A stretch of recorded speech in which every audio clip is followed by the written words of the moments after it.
నమస్కారం ETV news కి స్వాగతం ముందుగా ముఖ్యాంశాలు 6 వారాల్లో పోలవరం అంతర్రాష్ట్ర వివాదాల పరిష్కారం ప్రాజెక్ట్ అథారిటీ సమావేశంలో నిర్ణయం నేడు క్షేత్రస్థాయిలో పనులు పరిశీలన అనంతపురం జిల్లా పారిశ్రామికీకరణకు అడుగులు నేడు బయోటెక్ ఎలక్ట్రానిక్ పార్కులకు ముఖ్యమంత్రి చంద్రబాబు శంకుస్థాపన తెలంగాణలో తీవ్ర తాగునీటి ఎద్దడి రోజుకు 60 పల్లెల్లో హరించుకుపోతున్న జలవనరులు దాదాపు 2000 గ్రామాలకు ట్యాంకర్లే దిక్కు ఇంకుడు గుంతలుంటేనే ఇంటి నిర్మాణ అనుమతి నల్లా కనెక్షన్ మంత్రి కేటీఆర్ స్పష్టీకరణ 100 రోజుల ప్రణాళిక లక్ష్యాలు చేరుకోవాలని వెల్లడి కన్నుల పండువగా ఒంటిమిట్ట రాములోరి కళ్యాణం భారీ సంఖ్యలో హాజరైన భక్తులు అద్భుత పుణ్యక్షేత్రంగా తీర్చిదిద్దుతామన్న చంద్రబాబు వరికి 60 పప్పులకు 200 రూపాయల మద్దతు ధర పెంపు వ్యవసాయ ఖర్చులు ధరల కమిషన్ సిఫారసు త్వరలో నిర్ణయం తీసుకోనున్న కేంద్రం ఐపీఎల్ 9లో రెండో విజయం నమోదు చేసిన ముంబై బెంగళూరుపై 6 వికెట్ల తేడాతో గెలుపు రోహిత్ శర్మకు మ్యాన్ ఆఫ్ ద మ్యాచ్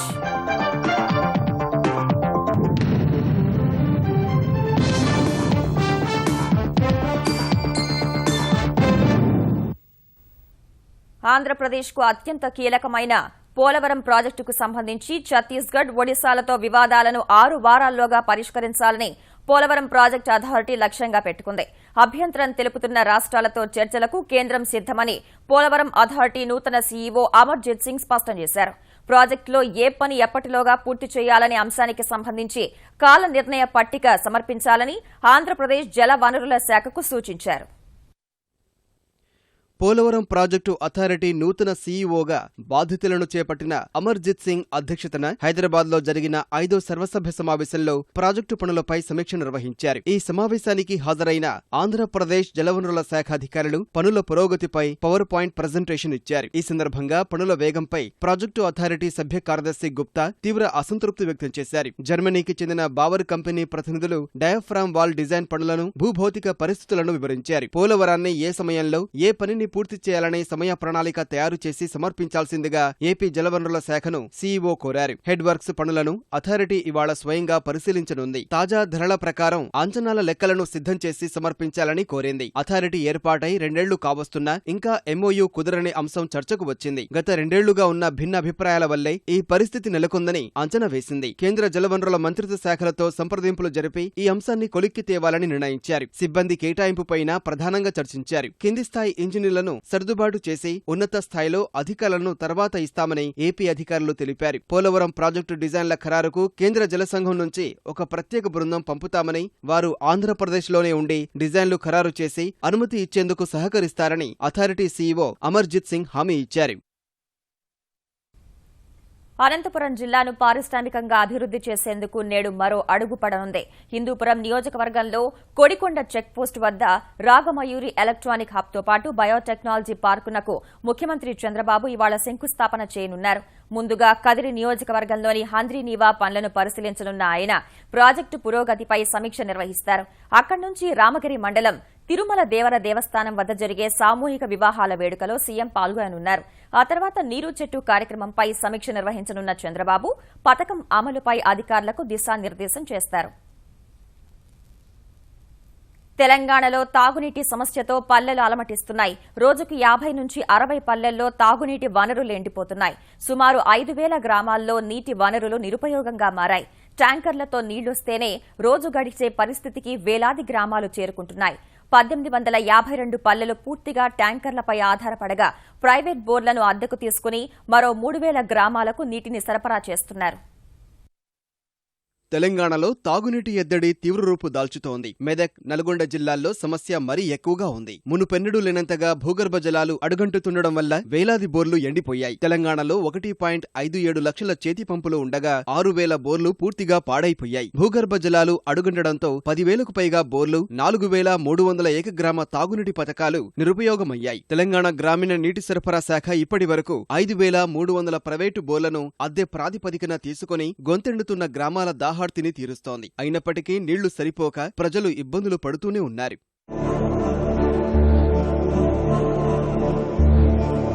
సాధారణంగా తెలంగాణ గ్రామాల్లో ఒక వ్యక్తికి రోజుకు 40 లీటర్ల నీరు అందుబాటులో ఉంటుంది. నీటి సమస్య తీవ్రం కావడంతో ప్రస్తుతం 15 లీటర్ల చొప్పున మాత్రమే సరఫరా అవుతోంది. కరువు మండలాల్లో తాగునీటి ఎద్దడిని ఎదుర్కొనేందుకు కేసీఆర్ సర్కారు 77.5 కోట్లు విడుదల చేసింది. మెరుగైన తాగునీటి సరఫరా కోసం మరో 217 కోట్ల రూపాయలకు పాలనాపరమైన అనుమతి ఇచ్చింది. మెదక్ జిల్లాలో తీవ్రమైన తాగునీటి ఎద్దడి నెలకొంది. మంజీరా పూర్తిగా ఎండిపోవడంతో 772 గ్రామాలకు నీళ్లు లేకుండా పోయాయి. ఆ గ్రామాల్లో ట్యాంకర్ల ద్వారా నీటి సరఫరా జరుగుతోంది. మరో 1013 గ్రామాల్లో నీటిని సరఫరా చేసే బోర్లు, బావులు పూర్తిగా ఎండిపోవడంతో పొలాల్లోని వనరులను అద్దెకు తీసుకుని సరఫరా చేస్తున్నారు. మహబూబ్ నగర్ జిల్లాలో 356 గ్రామాలు, ఆదిలాబాద్ జిల్లాలో 28, రంగారెడ్డి 205, కరీంనగర్ జిల్లాలో 125 గ్రామాలు ట్యాంకర్ల నీటిపై పూర్తిగా ఆధారపడి మనుగడ సాగిస్తున్నాయి.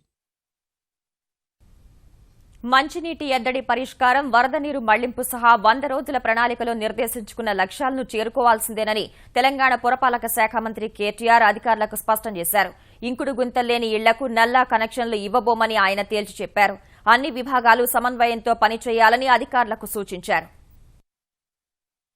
హైదరాబాద్ మహానగర పాలక సంస్థ 100 రోజుల ప్రణాళికపై సుదీర్ఘ సమీక్ష నిర్వహించిన తెలంగాణ పురపాలక శాఖ మంత్రి కె తారక రామారావు వివిధ విభాగాల పనితీరుపై దృష్టి సారించారు. హెచ్ఎండిఏ ప్రణాళికలో నిర్దేశించుకున్న లక్ష్యాల సాధనలో జరుగుతున్న కార్యక్రమాలను సమీక్షించారు. ఇంకుడు గుంత లేకుంటే కొత్త భవనాలకు అనుమతులు ఇవ్వబోమని, తాగునీటి నల్ల కనెక్షన్లు సైతం దక్కవని తేల్చి చెప్పారు. కొత్తగా ఇంకుడు గుంతల నిర్మాణానికి నగరంలోని ఐటీ పార్కులు, పారిశ్రామిక వాడలు, ప్రైవేటు, ప్రభుత్వ కార్యాలయాల్లో చర్యలు చేపట్టాలని ఆదేశించారు. వర్షాకాల ప్రణాళిక రూపొందించాలని ఆదేశించిన మంత్రి రహదారులపై నీరు నిలిచే అవకాశం ఉన్న ప్రాంతాలను గుర్తించి ట్రాఫిక్, మెట్రో రైల్, జీహెచ్ఎంసీ అధికారులతో కలిసి ఉమ్మడి ప్రణాళిక తయారు చేయాలని సూచించారు. మున్సిపాలిటీల్లో ఇంటింటికి తాగునీటి సరఫరా పథకం వంటి అంశాలపైన చర్చించారు. ఎల్ఈడీ విద్యుత్ దీపాల బిగింపు ప్రక్రియపైన ఆరా తీశారు. మున్సిపాలిటీలో, చిన్న మున్సిపాలిటీలలో, మరి చిన్న కార్పొరేషన్లో కూడా ఇండివిజువల్ టాయిలెట్స్ కూడా కట్టియాలి, కమ్యూనిటీ టాయిలెట్స్, ఇవన్నీ కూడా వీటి మీద కూడా పూర్తి స్థాయిలో సమీక్ష కావడం జరిగింది. ఓపల్ మలమూత్ర విసర్జనలు ఎక్కడ కూడా ఉండొద్దని చెప్పడం జరిగింది. దాంట్లో భాగంగా 10-15 మున్సిపాలిటీలో వాటికి టార్గెట్ కూడా ఇవ్వడం జరిగింది. అది అచీవ్ కావాలని చెప్పి మంత్రి గారు ఆదేశించడం జరిగింది. దీన్ని 100 days లో ఏదైతే గోల్ పెట్టుకున్నామో అది అచీవ్ తప్పకుండా అవుతామని చెప్పి మరి అన్ని సంస్థల నుంచి కూడా చెప్పడం జరిగింది. గతంలోని ఎల్ఆర్ఎస్ అపరిష్కృత దరఖాస్తుల అంశంపై ఆరా తీసిన కేటీఆర్ మొదటి టౌన్ హాల్ సమావేశానికి వెంటనే ప్రణాళికలు రూపొందించాలని మంత్రి కేటీఆర్ అధికారులను ఆదేశించారు. జలంతోనే జీవమంటూ భూగర్భ జలమట్టాల పెంపే లక్ష్యంగా ఈటీవీ ఈనాడు చేపట్టిన సుజలాం సుఫలాం అవగాహన సదస్సులకు ప్రజల నుంచి విశేష స్పందన వస్తోంది. నీటి పొదుపు, వాననీటి సంరక్షణతోనే దుర్భిక్ష పరిస్థితులకు నివారించవచ్చని వరంగల్, ఆదిలాబాద్, మెదక్, నల్గొండ జిల్లాల్లో జరిగిన సదస్సుకు హాజరైన నిపుణులు, ప్రజా ప్రతినిధులు, నాయకులు సూచించారు. నీటి సంరక్షణకు ప్రతి ఒక్కరూ ఇంకుడు గుంతల నిర్మాణాలకు పూనుకుంటామని వరంగల్ జిల్లా రాయపర్తి మండల పరిషత్ కార్యాలయంలో ఈటీవీ తెలంగాణ ఈనాడు నిర్వహించిన సదస్సులో ప్రజలు, ప్రముఖులు శపథం చేశారు. కొన్ని గ్రామాలను ఎంపిక చేసి ప్రజలతో ఇంకుడు గుంతల నిర్మాణాలను చేపట్టేందుకు కృషి చేస్తామని పలు స్వచ్ఛంద సంస్థలు ప్రకటించాయి. నీరుగాంక లేకుంటే జీవకోటికి మనగడ లేదు. అంటే పుట్టుక ఎక్కడి నుంచి అయితే వచ్చిందో అదే లేనప్పుడు మనగడ అనేది కూడా సాధ్యం కాదు. ఇవాళటి వరకు ఈ మేరకు నీటినైనా మనం అనుభవిస్తా ఉన్నామంటే మన ముందు తరాలు వాటిని సంరక్షించిండు అనేది మాత్రం మనం స్పష్టంగా గుర్తుంచుకోవాలి. జల సంరక్షణ, నీటి పొదుపును ఉద్యమంలా నడిపేందుకు అన్ని వర్గాల ప్రజలు ముందుకు రావాలని నల్గొండ ఎన్జీ కళాశాలలో నిర్వహించిన సుజలాం సుఫలాం సదస్సు పిలుపునిచ్చింది. అంతకుముందు నీటి సంరక్షణపై విద్యార్థులు అవగాహన ర్యాలీ నిర్వహించారు. 2 ఏళ్లకెళ్ళి కరువు. ఈ సమయంలో మన బాధ్యతగా తక్కువ వర్షం వచ్చినా సరే వృధా కాకుండా ఇంకుడు గుంతల ద్వారా నీటిని సంరక్షించుకుంటూ చేసే కార్యక్రమం మంచి కార్యక్రమం. అందుకే పడ్డ వర్షాన్ని మనం ఆపుకోవాలి అంటే ఇంకుడు గుంతలే మార్గం. అందుకనే నేను కూడా స్వచ్ఛందంగా స్టార్ట్ చేశాను. సింగరేణి ప్రాంతంలో కార్మికులు ఇంకుడు గుంతులు తవ్వుకుంటేనే విధుల్లోకి తీసుకునేలా ఆదేశాలు జారీ చేయిస్తామని ఆదిలాబాద్ జిల్లా మందమర్రిలో నిర్వహించిన సుజలాం సుఫలాం కార్యక్రమంలో తెలంగాణ ప్రభుత్వ విప్ ఓదెలు తెలిపారు. ఈ అంశంపై సింగరేణి సీఎండీని కలుస్తామన్నారు. ధనమేరా మూలం జగతి కంటే నీరేరా జగతికి మూలం అనే పరిస్థితి ఇలా మనకు మన అందరిలో ఉండాలని కూడా ఈ సందర్భంగా మనం కోరుకోవాల్సిన అవసరం ఉన్నది. ఇంకుడు గుంత ఉంటే మన నీళ్లు అక్కడే ఆగుతాయి, మన నీళ్లు మనం ఆపుకోగలుగుతాం. నిజము దేవుడెరుగు, నీరు పల్లవేరుగా చెప్పాలి. నిజము దేవుడెరుగు వాస్తవమే, కానీ ఆ నీళ్లు పల్లానికి పోయిన తర్వాత మనం ఎడారైతాం కదా. చుక్క నీటిని వృధా కాకుండా కాపాడి భావితరాలకు సుజలాలు అందిస్తామని మెదక్ జిల్లా శివంపేట ఎంపీడీఓ కార్యాలయంలో జరిగిన సుజలాం సుఫలాం సదస్సులో వక్తలు ప్రతిజ్ఞ చేశారు. నిస్సహాయ పరిస్థితుల్లో ఉన్నాం ఈ రోజు. 72, 73లో కూడా కరువు వచ్చినప్పుడు అప్పుడు తిండికి కరువు ఉంది కానీ నీళ్ళకి ఎక్కడ కరువు లేదు. మరి ఈ రోజు ఈ పరిస్థితి రావడానికి కారణం ఏంటంటే మరి ఎక్కడ పడితే అక్కడ బోర్లు వేయడం, నీటిని దుర్వినియోగం చేయడం, అటువంటి పరిస్థితుల వల్ల మరి ఈ రోజు ఈ దుస్థితి కారణమైంది. సుజలాం సుఫలాం సదస్సుల స్ఫూర్తితో ప్రతి ఇంటికో ఇంకుడు గుంత తవ్వి భూగర్భ జలాల మట్టాల పెంపునకు కృషి చేస్తామని సదస్సులో పాల్గొన్న ప్రజలు ప్రతిజ్ఞ చేశారు. ప్రతి నీటి పొట్టుని ఒడిసి పట్టినప్పుడే సుజలాం సుఫలాం సాకారమవుతుందని సినీ తారలు వ్యాఖ్యానించారు. అందుకు కొన్ని చిట్కాలను చెప్పారు. ఊపిరి ఎంత ముఖ్యమో వాటర్ అంత ముఖ్యం. సిటీస్లో వాటర్ అనేది చాలా చాలా ఇంపార్టెంట్. రెయిన్ వాటర్ హార్వెస్టింగ్ అనేది, సేవ్ వాటర్ బాడీస్ అనేది చాలా చాలా ముఖ్యమైన విషయం. Please save it. బేసిక్ ఇవి బ్రష్ చేసుకున్నప్పుడు నీళ్ళు కట్టేయండి అండ్ స్నానం బకెట్లో వేసి చేసుకోండి, షవర్లో ఓపెన్ చేయకుండా. ఎవరికైతే వాటర్ అవైలబిలిటీ ఉన్న వాళ్ళ ఇంటి బయట కుండల్లో కొంచెం నీళ్లు పోసి పెడితే అక్కడ నీళ్ళు సదుపాయం లేని వాళ్ళకి నీళ్ళు అందుతుంది. Summers vachindi, we all know that there is a lot of water shortage, so I just like to send a message that please try to save as much water as you want. Do not waste it. Meeru hands wash chesetappudu, brush chesetappudu please tap close cheseyandi and try to save as much as you can. Use only how much water you need for cooking instead of wasting it. And if we all together as a community do these small things, I'm sure that we will be able to preserve as much as possible. జనాలు పెరుగుతూ పోతున్నారు, భూమి నీరు పెరగదు కూడా. కాబట్టి రానున్న రోజుల్లో చాలా పెద్ద నీటి కొరత వచ్చే పరిస్థితి ఉంది. నీరుని ఆదా చేయండి, పిల్లల భవిష్యత్తుకి మీరు దారి చూపించండి. దేశంలో మరోసారి పప్పుల ధరలు పెరుగుతున్న వేళ అక్రమంగా పప్పులు నిల్వ చేసే వారిపై కఠిన చర్యలు తీసుకోవాలని కేంద్రం అన్ని రాష్ట్రాల ప్రభుత్వాలకు సూచించింది. కేంద్ర మంత్రివర్గ భేటీ తర్వాత ఈ మేరకు వెల్లడించిన మంత్రి ప్రకాష్ జవదేకర్ పప్పుల ధరల్ని కేంద్రం పర్యవేక్షిస్తోందని తెలిపారు. పప్పుల విషయంలో గత ప్రభుత్వాలు పెద్దగా చేసిందేమీ లేదన్న జవదేకర్ పప్పు ధాన్యాల సాగును ప్రోత్సహించేందుకు ఎన్డీఏ సర్కార్ ప్రత్యేక పథకాలు తెచ్చిందని చెప్పారు. గతేడాది కిలో 200 రూపాయలు దాటి వినియోగదారులకు చుక్కలు చూపించిన పప్పుల ధరలు ప్రస్తుతం కొంత శాంతించి 83 నుంచి 177 రూపాయల వరకు పలుకుతుండగా వరుసగా రెండో ఏడాది కరువు పరిస్థితులు నెలకొన్నందున పప్పుల ధరలు మరింత పెరుగుతాయనే అంచనాతో ముందు జాగ్రత్తలు చేపట్టింది. ఇప్పటికే 50,000 టన్నుల పప్పుల్ని నిల్వ చేసిన కేంద్రం అవసరమైన మొత్తాన్ని సకాలంలో విడుదల చేసేందుకు రాష్ట్ర ప్రభుత్వాలు తమకెంత సరుకు కావాలో ముందుగానే చెప్పాలని సూచించింది. వరి కనీస మద్దతు ధరను క్వింటాల్కు 60 రూపాయల చొప్పున పెంచాలని వ్యవసాయ ఖర్చులు ధరల కమిషన్ సీఏసీపీ సిఫారసు చేసింది. 2016-17 ఖరీఫ్ కాలానికి కామన్ రకం వరికి 1,410 రూపాయలు చెల్లించాలని కేంద్రం మొదట నిర్ణయించింది. దీనిని 1,470 రూపాయలకు పెంచాలని సీఏసీపీ సిఫారసు చేసింది. పప్పు ధాన్యాలపై 200 రూపాయల చొప్పున పెంచాలని సూచించింది.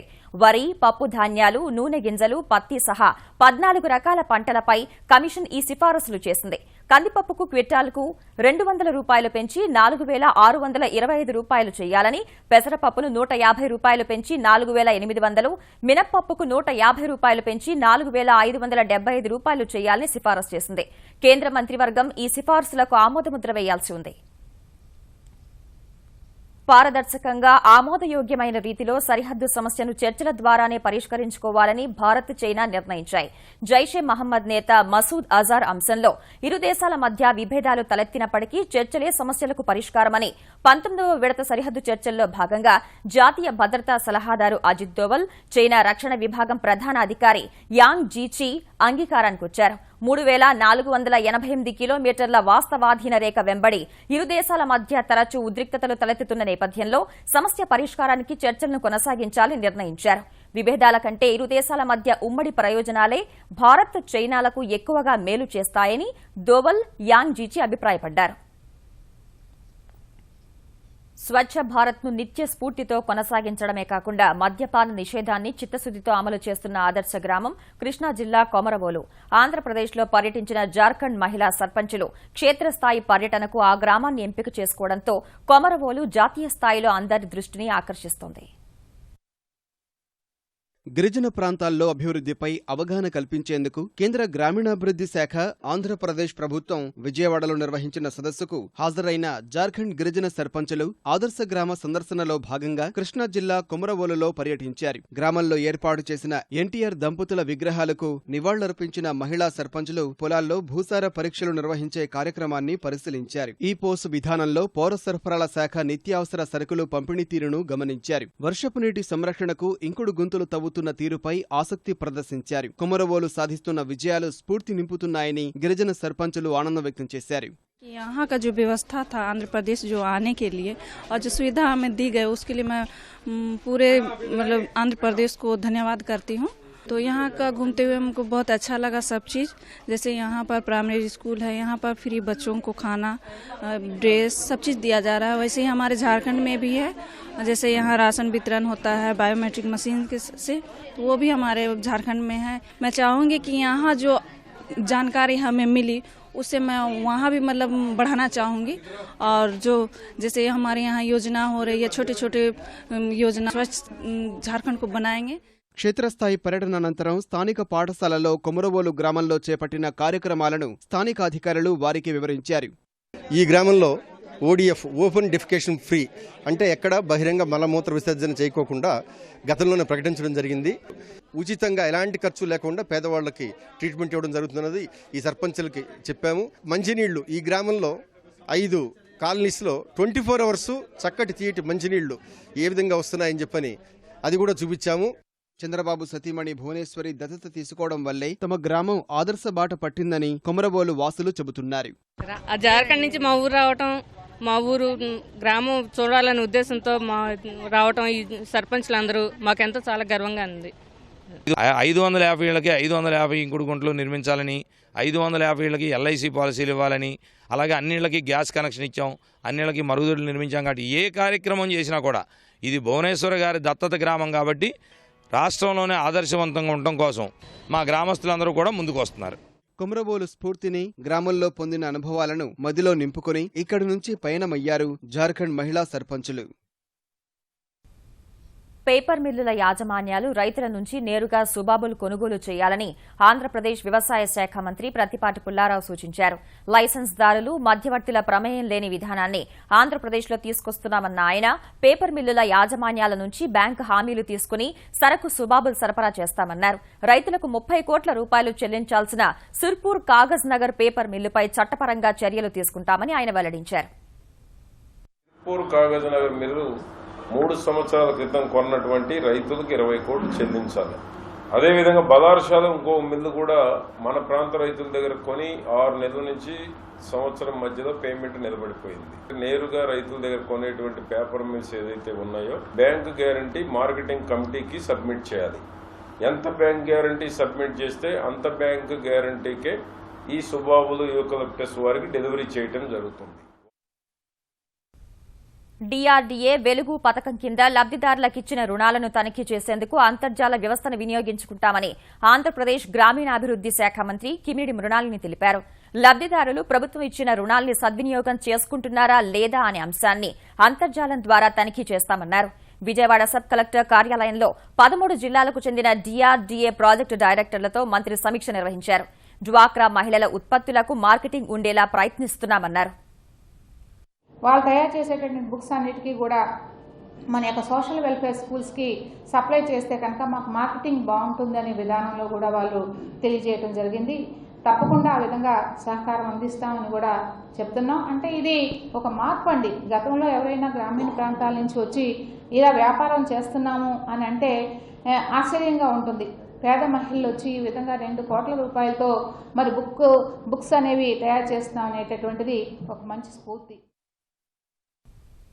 కాంగ్రెస్ నాయకుడు రామరెడ్డి వెంకట్రెడ్డి మృతితో ఖాళీ అయిన ఖమ్మం జిల్లా పాలేరు నియోజకవర్గం ఉప ఎన్నికల్లో తెరాస అభ్యర్థిగా తెలంగాణ రహదారులు భవనాల శాఖ మంత్రి తుమ్మల నాగేశ్వరరావును బరిలోకి దించాలని ముఖ్యమంత్రి కేసీఆర్ నిర్ణయించారు. జ్వరంతో బాధపడుతున్నప్పటికీ హైదరాబాద్ చేరుకున్న కేసీఆర్ మంత్రులు, సీనియర్ నేతలతో పాలేరు ఉప ఎన్నికపై చర్చించారు. సునాయాసంగా గెలిచే అవకాశం ఉన్న దృష్ట్యా పాలేరులో తెరాస పోటీ చేయాలని తీర్మానించారు. సుదీర్ఘ చర్చ తర్వాత తుమ్మల నాగేశ్వరరావు సరైన అభ్యర్థి అని ఏకాభిప్రాయం కుదిరింది. పాలేరులో పోటీ చేయాలని తుమ్మలను ముఖ్యమంత్రి కేసీఆర్ స్వయంగా కోరగా ఆయన అంగీకరించారు.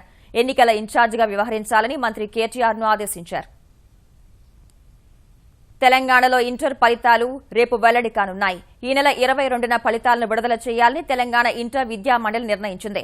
ఈ మేరకు ఫలితాల విడుదలకు సమయం కోసం విద్యాశాఖను పర్యవేక్షిస్తున్న ఉప ముఖ్యమంత్రి కడియం శ్రీహరి కార్యాలయాన్ని సంప్రదించింది.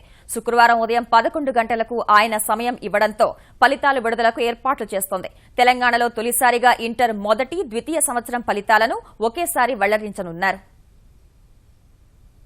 ప్రభుత్వ రంగ బ్యాంకులకు 9,000 కోట్ల రూపాయల బకాయిలు ఎగవేసి విదేశాలకు పారిపోయిన వ్యాపారవేత్త విజయ్ మాల్యాకు మరో ఎదురుదెబ్బ తగిలింది. జీఎంఆర్ కు చెల్లని చెక్కులు ఇచ్చిన కేసులో ఆయనపై హైదరాబాద్లోని ఎర్రమంజిల్ కోర్టులో నేరం రుజువైంది.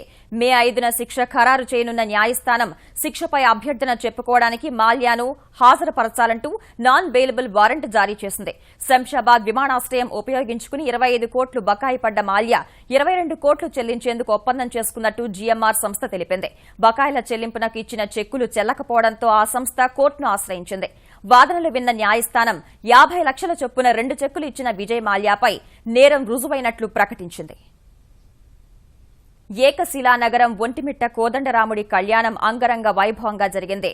తిరుమల తిరుపతి దేవస్థానం భారీ ఎత్తున చేసిన ఏర్పాట్ల మధ్య నిర్వహించిన రాములోరి కళ్యాణాన్ని లక్షలాది భక్తులు తన్మయత్వంతో వీక్షించారు. జై శ్రీరామ్ నినాదాలతో కడప జిల్లా ఒంటిమిట్ట శ్రీ కోదండరామాలయం మారుమోగిపోయింది. ఆలయానికి 5 కిలోమీటర్ల మేర ఇసుకేస్తే రాలనంత మంది భక్తజనం మధ్య శ్రీరాముని కళ్యాణం ఘనంగా నిర్వహించారు. తిరుమల తిరుపతి దేవస్థానం అధికారిక లాంఛనాలతో నిర్వహించిన కళ్యాణానికి గవర్నర్ నరసింహాన్, ముఖ్యమంత్రి చంద్రబాబు, ఆంధ్రప్రదేశ్ మంత్రులు హాజరయ్యారు. ముఖ్యమంత్రి చంద్రబాబు దంపతులు కోదండరాముడికి ముత్యాల తలంబ్రాలు, పట్టు వస్త్రాలు సమర్పించారు. ఆలయ సమీపంలోని 75 ఎకరాల్లో ఏర్పాటు చేసిన అత్యద్భుతంగా తీర్చిదిద్దిన శాశ్వత కళ్యాణ వేదికపై వివాహ వేడుకను నిర్వహించారు. 1.8 కిలోల బంగారు ఆభరణాలను తీతితే కళ్యాణానికి వినియోగించింది.